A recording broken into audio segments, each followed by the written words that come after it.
Overwatch, Bastet. A short story by Michael Chu. Illustrations, Arnold Tsang. Additional artwork, Bengal. Design and layout, Benjamin Scanlon. After days of lying in wait, Anna's target had appeared in one of Cairo's opulent, ancient palaces. Abdul Hakim was a king in his own right, when he was using power and influence to squeeze the life from the city, making himself and his followers rich in the process. But before she had her chance to capture him, the first ghost appeared, Jack Morrison. Though he was masked and had assumed the identity of a vigilante, Soldier 76, she recognized him immediately. The world believed that Morrison was dead, killed in the destruction of the Overwatch base in Switzerland, but Anna had her doubts. Though Jack had escaped death, a specter followed behind him, the Reaper. A killer clad in all black, his face hidden behind a bone-white mask. Reaper had confronted Jack, and Anna had leapt to his aid. She had subdued Reaper, wrestling him to the ground. But when she had stripped off the ghoulish mask and seen the ruin of a face beneath, she recognized Gabriel Reyes, a friend and comrade she'd known just as long as Jack. Gabriel proved to be the real Phantom, as he'd faded into thin air, disappearing like a whisper. She was left with the revelation that Gabriel and Jack, two men like brothers to her, were not dead. In fairness, they thought I was too. She took a deep breath and surveyed the scene. Bullet marks patterned the walls. Tiles on the floor were cracked, and the bodies of the manor security guards, muscles for Hakim's illegal enterprise, were splayed about like children's toys. At the heart of the courtyard, Jack stood impassively. "I got 'em all," Jack said as he rifled through one of the fallen mercenaries' belongings. A guard on the ground between them groaned, and in a flash, Anna drew her sidearm and fired a sleep dart into his neck. "You missed one," Anna said. Jack gave one of his good guy shrugs. "It's nice to see you too, Anna." Anna engaged the targeting visor from underneath her cowl. The heads-up display failed to activate. She flipped it back up, annoyed. "Any idea where he went?" Jack activated his visor and scanned the area. "Not a trace." "Something to worry about later." "That doesn't look good," Anna said. Jack had been shot right beneath the giant numeral 76 on his jacket. As she took a closer look, she could see that the jacket and his flesh had been ripped apart by a shotgun blast. From that range, it should have killed him, but Jack had certain advantages. His wounds could heal themselves, a legacy of his past as a test subject and an enhanced soldier in the American Armed Forces. She could already see the pink of new skin forming at the edges, but not completely. Where it looked the worst, his flesh had turned necrotic and black. "I'll be fine," Jack grunted. "It just takes us some time." "Us," Anna thought. Jack was adapting quickly to the knowledge that his former best friend was still alive. Or did he already know? The faintest sound of approaching sirens interrupted her. "We should get going. Sounds like someone noticed." Jack nodded. "Lead the way." An hour later, Anna and Jack crouched in the shadows, watching as hover taxis zoomed by and a pair of civilians riding robotic camels made their way down the street. Overhead, Skiffs and surveillance drones crisscrossed the sky, the former carrying the well-to-do of the city to their afternoon appointments, the latter mobilized by the shootout in Hakim's palace. Anna navigated the narrow alleys, finding the routes through the labyrinthine tangle of streets and pathways, keeping an eye out for the patrols that circled like hawks. For once in her life, she was grateful for the city's patchwork infrastructure, still recovering a decade after Overwatch's intervention. The state of Anna's home country was one of the reasons she had been drawn back to it. She felt responsible for Overwatch's legacy here, whether it had been her choice or not. In the shade of one of the massive, derelict cooling towers, the heat from the oppressive afternoon sun was a little more tolerable. It didn't bother Anna, but Jack seemed to be laboring. His genetic enhancements should have helped him acclimatize to different conditions, the same way they should have stopped the blood that was seeping through the shirt he tied across the midsection as a bandage. You need to take better care of yourself. Anna chided him. You sound like Angela, Jack grunted. Anna waited for a police car to speed by, lights flashing, and then she signaled him forward. Think they're looking for us?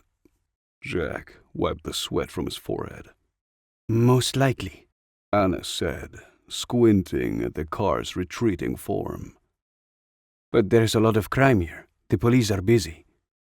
Another part of our legacy. Jack had fallen behind a few paces, leaning against one of the walls. Reminds me of Prague. I'm not carrying you this time, Anna said. Come on, Jack, keep up. She dashed out of the shadows and across the street, feeling the full blast of sun above and the heat baked into the stones beneath her.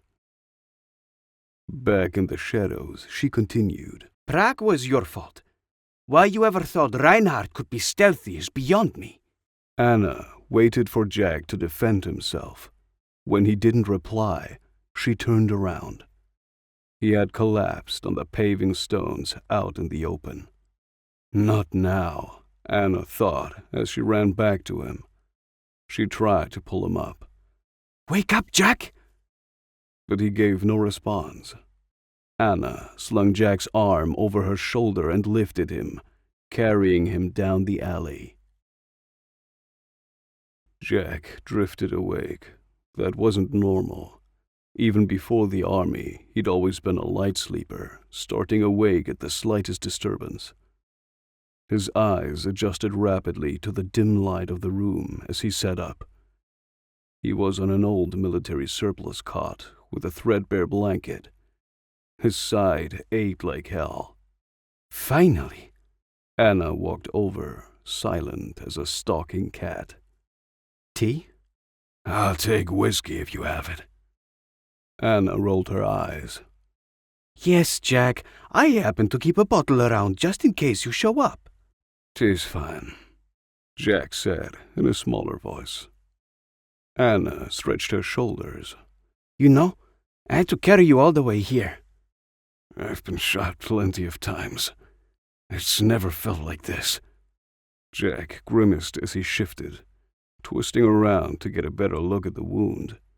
3 large gashes crisscrossed his back and sides, but they'd been stitched together with a dark thread. There's something very wrong with that wound. We should probably take you to a doctor. Anna moved to a low table with an induction burner and placed an ornate gold kettle on one of its 2 heating pads. I don't think a doctor's going to know how to deal with this. Jack looked grim. Dr. Ziegler's not too far away, Anna suggested. But I'm not carrying you. No doctors, Jack said, and especially not Angela. How would we even begin to explain this to her? I doubt she'd want to see us now. 2 lost ghosts. I tried stitching you up myself, Anna said apologetically. I never was much good with field dressing. Didn't need it very often. He ran his finger over the jagged stitches. Looks like a butcher went at it. Well, you can take care of yourself from now on, if you like. It's a little hard to reach, Jack said, sheepishly. Then don't complain. Anna paused. And shouldn't that be the healing itself? Jack nodded. It should be. Maybe the shells were laced with a biological agent. You're sure you don't want to see Dr. Ziegler? We'd have to explain to her that we're not dead, Jack said. She's the miracle worker. She's probably used to it by now. Anna laughed. No, Angela, Jack said, and that was that. He looked around at Anna's home, as it were. It was a mix of tactical equipment, military surplus, surveillance devices, and some light touches of domesticity. The space was more archaeological site than apartment. Ancient stone chambers with worn stone columns, and the walls had been carved with hieroglyphics, though some looked like the work of more modern vandals. On a low table, Anna had set up a little display of ancient objects that had been carefully preserved. A jar with a ram's head, lid made of pale, milky stone.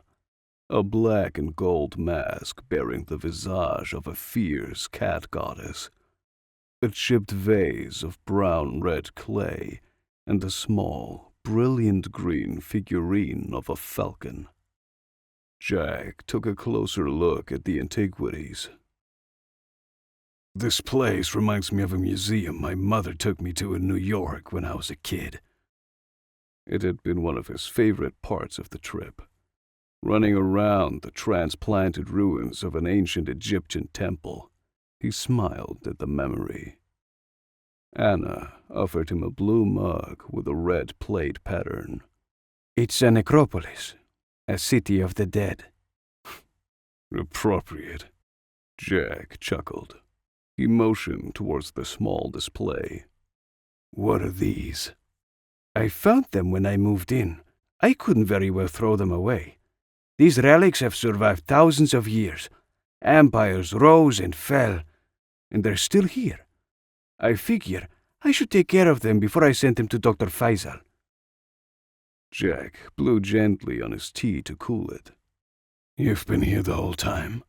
Ever since I left the hospital in Poland. Anna watched as Jack sipped his tea. He made a face at the bitterness. Any sugar? When I woke up, I didn't remember who I was. I had no name to give them, so they called me Janina Kowalski. You're Jane Doe. For months, I sat in that hospital room in pain, confusion. Dr. Lee told me I was lucky. Well, as lucky as you can be after having glass and shrapnel embedded in your skull. Anna felt the phantom pain of her eye even as she recounted the experience. We try to find you, Jack said somberly. I used every resource at my disposal. Gabe even put McCree on it personally. Not a trace. Everyone else tried to convince me you were gone and that I was being irrational. But deep down, I knew that you couldn't be dead. And I was right, Jack thought. Dr. Lee kept me out of the system. I convinced her some dangerous people were after me. I'm dangerous? He asked, playing innocent. You're a kitten, Jack. Anna laughed. Eventually, I was able to piece together what happened. But I don't know how much of it is real and how much I filled in the blanks myself. I remembered the mission. We were pinned down by the enemy sniper, and I was trying to flush them out. I remembered lining up the shot, but it was almost like there was a reason why I didn't want to remember what happened next. Jack looked down into his teacup. It was because I recognized that sniper, Anna said, studying him carefully. You already know this. Amelie, Jack said. Yes. He had learned that and more over the years, but he left it unspoken. Poor Gerard, Anna sighed. The pair sat in silence for a while as the steam drifted lazily from their cups and dissipated into the dusty haze of the ancient room. Why are you here, Jack? Anna asked at last. I never forgave myself for leaving you behind. I heard about a bounty hunter in Cairo, and I hoped... Jack set the mug down. You never were good at letting go. Anna chided him. Too stubborn for your own good. Gabriel is out there. Talon is getting more powerful. They need to be stopped, and everything that we've suffered, everything that you've suffered, needs to be made good on. I'm gonna take them apart, piece by piece. Jack's impassioned words echoed of the stone walls, and he had clenched his fists. He slowly released them. But I can't do it alone. I need your help. Anna crossed her arms. You can barely stand. You fainted in the street. The only thing you need to do is recover. Don't let this go. Don't be like the others. They dismantled everything we spent our lives building, and then they made us into villains. We're not all like you, Jack, Anna said. Some of us can move forward. This is moving forward, Jack growled. You're excited, Anna said. You're not thinking straight. Get some more rest. We can talk after. After. Jack's eyes flashed to his mug and then looked back at Anna. Did you... He collapsed on the cot. Anna waited until Jack was deeply asleep before she lifted his legs onto the bed, tucked a pillow beneath his head, and pulled the scratchy blanket over him. He had scars she didn't recognize, and his hair had thinned and faded to a silvery white. While he slept, Soldier 76 slipped away, and she could feel the presence of the Jack she remembered. She picked up the empty mug and left him to rest. Later, Anna returned to the darkened complex, her supplies in a canvas sack she carried over her shoulder. With the lights off, the place felt more like a tomb than ever. She walked through the entry corridor and into the main chamber to find, of all things, Jack, shirtless, doing one-handed push-ups through gritted teeth. He discarded his bandages in a small pile on his cot. Anna could see the angry red and black of the wounded flesh, bound together by her inexpert stitching. You're going to tear those stitches out, Anna remarked. I was feeling a little restless, Jack explained. You did sleep for 2 days, Anna said. Hungry? I'd kill for a burger. Anna gave him a look of disbelief. But I'm not picky. Jack flashed her that smile he used to try to get himself out of trouble. He really was like a child sometimes. Anna pulled paper containers of food out of her sack and placed them on the low table in front of him. The rich smells drifted through the air. There was falafel and beans and pockets of freshly baked bread stuffed with steaming minced lamb meat and onions. It's not my cooking, at least. Thank God for small miracles, Jack chuckled. In spite of herself, Anna laughed as well. Jack attacked the food like someone accustomed to having to wolf down meals quickly. Anna helped herself to a little, but mostly they ate in silence. When they'd finished, Jack leaned back on the crate he was sitting on and settled back into his questioning. Why didn't you tell me you were alive? Jack asked. I don't know if you'll understand, Anna said. Gabriel would, but you're different in some ways. Jack's expression was unreadable. And Faria, you let her think you were dead. That was the hardest part. Anna sighed. She stood up and walked over to her desk where there was a small framed photo. Anna, with her young daughter on her back. Their arms were both spread wide as though they were flying. Faria would have expected Captain Amari to return, but she was gone. The moment I hesitated, I changed. You can't blame yourself, Jack said softly. How could you have known? Don't patronize me, Jack. Anna snapped. Of course it was my fault. It doesn't have to haunt me for the rest of my life, but I can accept the blame. It wouldn't have made a difference to us. We would have wanted you back. Turns out we couldn't do it without you, Jack said, touching her shoulder gently. Overwatch needed you, and now I need you. Anna read the desperation on Jack's face. Getting revenge for what happened won't accomplish anything other than getting you killed. Maybe, but I still have to fight. Everyone else gave up, but not me. He blames me too, Anna realized. Stubborn. You couldn't give up the fight either, Jack said. Why else were you at Hakim's palace? I tried to live quietly, you know? I would be near my daughter and be at peace. But the longer I lived here, the harder it was for me to escape the fact that we are responsible for what happened to the city. We shut down the Anubis project, and Egypt has never recovered. Anna stood up, turning her back to Jack.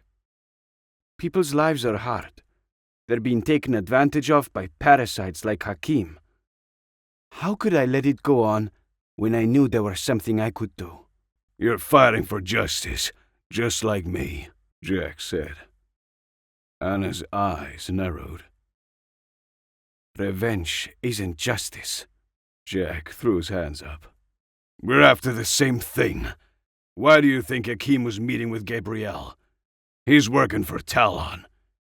The rot in the city is going to spread, and it will ruin the world just like it always does. Hakim runs a criminal organization that has strangled Cairo. The police and the government either turned a blind eye, or they're being paid off by him.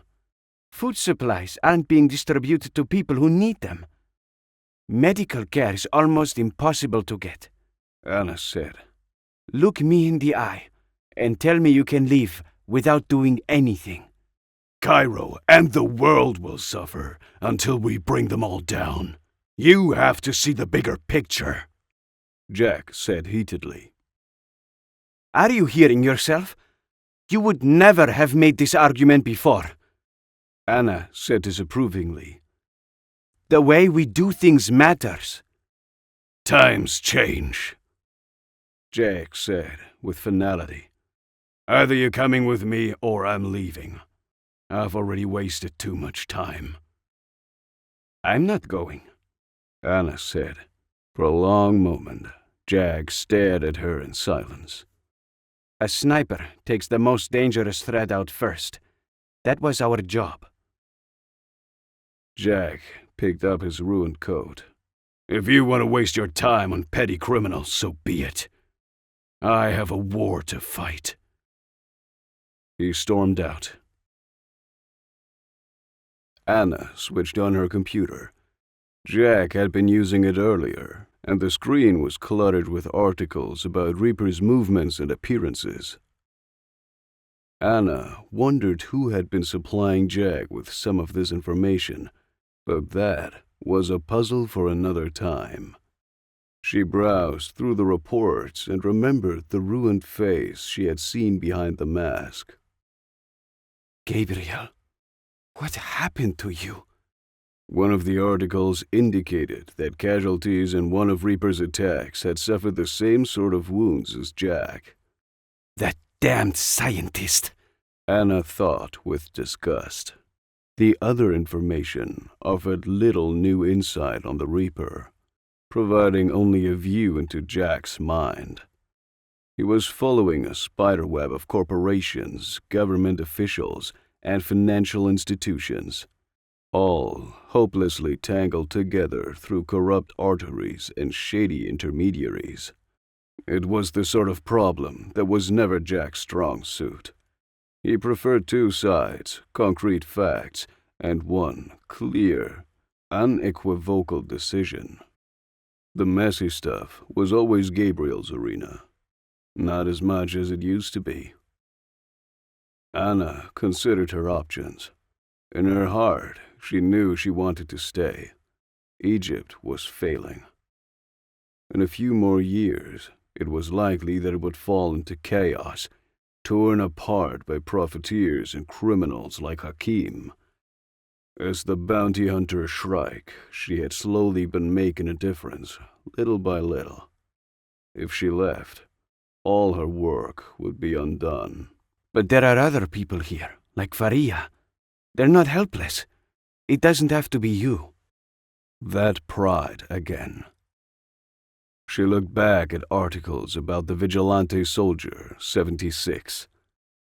One caught her attention. A break-in at Lumerico's newest fusion plant. There'd been a gunfight in the middle of a market. A number of serious injuries and property damage, all of it attributed to him. But there was also eyewitnesses, testimony from a local girl in Dorado. Even though everyone else thought he was someone to fear, she'd called him a hero. It doesn't have to be you, but sometimes people need something to believe in. Anna knew what she needed to do. She walked over to the makeshift shelf that held the treasures she'd found in the necropolis when she'd first arrived. She looked at the feline face on the ancient mask. It was the goddess Bastet, a guardian. Jack walked through the sleeping city. The cool night air was a pleasant break from the heat of the day. Given the late hour, the streets were quiet, even though he had wandered into the city center. The stalls selling food, scavenged omnic parts, or fabric and textiles had all long since shut down. Curfews weren't imposed, but the city's residents were advised to stay indoors after sundown for their own protection. After coming face to face with Reaper, the dark was a pool of shadows that hid the unknown. Jack had been on the hunt for some time now, gathering information, tracking what leads he had. He'd had the benefit of being unnoticed, but things had changed. There was no doubt that Talon and its allies knew he was coming for them. He had gotten one good night's sleep since he arrived in Cairo, and it was the first in as long as he could remember. I can't believe she drugged me, Jack thought. He was uneasy now. Staying in one place for too long was risky, especially now that Gabe would be looking for him. He had to move on.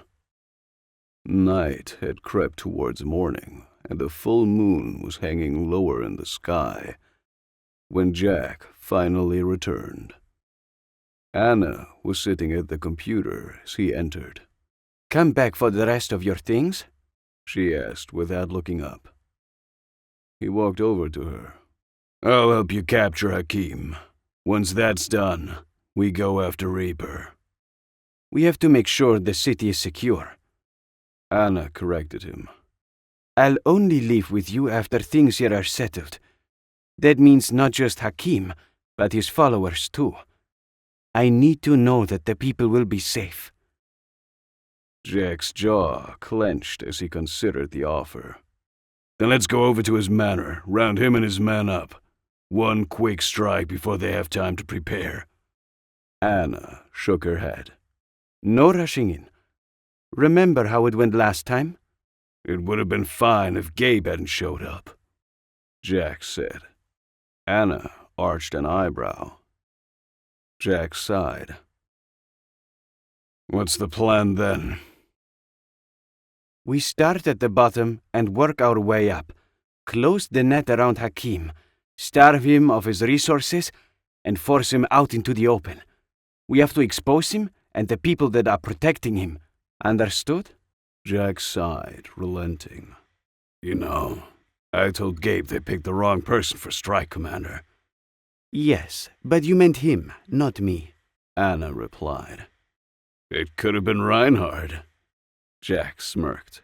Let's not be crazy now.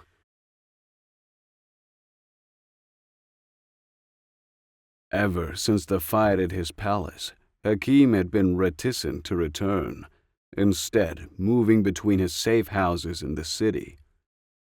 Jack had been able to track down a number of them, found the one that was most conducive to their plans. He rented an apartment that overlooked it. Anna and Jack hadn't bothered with niceties. The room was furnished only with a couple beaten-up wooden chairs and a wooden crate. They took turns with one sleeping bag. After the second day, Anna had insisted on bringing a hot plate so she could make tea. Within a week, they'd rounded up a number of Hakim's associates, whittling away at his organization. Word spread about someone targeting Hakim's organization. Whoever it was, people agreed they meant to bring Hakim to justice. But after the initial burst, things had slowed down. Hakim went further underground. He was being more careful. There was nothing to do but wait. The boredom wasn't so bad for Anna. As a sniper, she had more than her share of patience. And having the freedom to move around, take naps, and even go outside made it more than tolerable. Jack was restless, though. She saw the way he looked out the window, searching the horizon endlessly, and Anna knew his gaze was fixed on one thing: Gabrielle. Anything? Jack asked, glancing up. He leaned back in his chair in a way that would make a schoolteacher worried. There was something in his hand. No sign of Hakim. What are you looking at? Anna asked. Oh, just reminiscing about the old days. Jack passed over the small stack of photos. They were well-worn, creased in places, and had obviously been Jack's companions for a long time. The top photo was a picture of them with Gabrielle. All three looking young and optimistic, though Gabrielle already showed signs of the stress of leadership weighing upon him. They just won a major battle in Rio de Janeiro. I remember the beach. Anna smiled. We look so serious in this picture. It's funny. That's why it's a great photo, laughed Jack. It's good to know he can still laugh. She turned to the next one and almost dropped the photos in surprise. She'd never seen the photo, but she recognized it immediately. Jack looked so much younger. He had just stepped off a military transport for leave. It was the other person in the picture that surprised her. A dark-haired man, dressed in a casual black button-up shirt. Jack's arm was around his shoulder. Vincent. Vincent? I haven't thought about him in years, Anna said. Still keeping a candle lit for him? Jack shook his head. Nothing like that. You've never looked in on him? You must have been curious. All the surveillance power in the world. I bet Gabe would have put a Blackwatch agent on him if you asked, Anna said. Jack glared at her. Okay, touchy subject. Jack laughed. He got married. They're very happy. I'm happy for him. Anna was unconvinced. In the early days, Jack talked about him often, floating a dream that the war would end quickly and maybe he'd have a chance to return to a normal life. But a normal life was never the reward for people like us. Vincent deserved a happier life than the one I could give him, Jack sighed. We both knew that I could never put anything above my duty. Everything I fought for was to protect people like him. That's the sacrifice I made. Relationships don't work out so well for us, do they? Anna said, unconsciously running her thumb over where her wedding ring used to be. At least you and Gabe managed to have families. The pair lapsed back into silence. Anna glanced out the window to see the familiar figure of Hakim entering the apartment block. It's him. Anna passed the photos back to Jack, who carefully slid them into the inside pocket of his jacket. Ready? Jack asked as he put his mask and targeting visor on, picking up the heavy pulse rifle where he had propped it against the wall. Anna took her own rifle, quite a bit more manageable than Jack's, and slung it over her shoulder. She clipped a few flashbangs to her belt and then retrieved the last item from her pack, the black and gold mask. "You're bringing that?" Jack asked. You inspired me, Jack. Soldier 76 is more than a vigilante. The world knows that name. Your enemies are afraid you'll find them. I don't want Hakim, Talon, or anyone else to plunge Cairo back into chaos the second I'm gone. I'm putting on a new mask. Not a hunter this time. A protector. The kind of persona that I could leave behind to keep the people safe. Bastet. "I just thought my mask was scary," Jack smiled. Bastet is scarier than an old lady. Anna, there's nothing scarier than an old lady. You would know. 1 week later, Anna and Jack were packing up the necropolis base. They'd leave much of Anna's belongings behind, taking only what they needed for the journey ahead. Hakim and his network of criminals had been dismantled.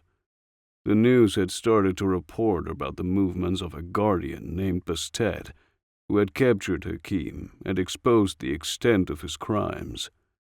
Even the government was forced to act. "What about these?" Jack pointed at the shelf that had the Egyptian artifacts on it. I could barely manage carrying you, and you want me to bring all this? Anna said. It's well hidden. I'll just wait until I can find a proper caretaker. Faria? Jack guessed. You talked to her? I left her a message. You're sure you can leave things like this? Could be a long time before you see her again. If ever. Anna sighed. She never responded to my first letter. Jack winced. She'll come around in time. She loves you. Did you tell Sam anything? I will, eventually. Maybe. I made a big enough mess of his life without having to give him the news. None of us are very good at saying goodbye, are we? We're better than Reinhardt anyway. I'm pretty sure his life is just one long attempt to avoid saying a goodbye. How is he? That's a long story, but I suppose we'll have time. Anna nodded. There's something I want to be clear about before we leave, Jack. I'm going with you, but I'm not convinced that this is a good idea at all. Talon, Overwatch, Gabriel. I already let go of them. It hurt. She paused. When I first came to the necropolis, most of the artifacts I found were ruined. I saved what I could, but I had to leave the rest. That's what's most important, Commander. Don't call me that, Jack groused. And come on, we need to pay a visit to some old friends. They left the necropolis, sealing the entrance behind them. Long after they'd left, the relics of an ancient civilization laid in wait in the darkness of that dusty room. At the center of them all was a golden mask bearing the face of a goddess. Just as it remained in the hearts of the people of Cairo, and the fears of those who would harm them, a mask and a name. Bastet.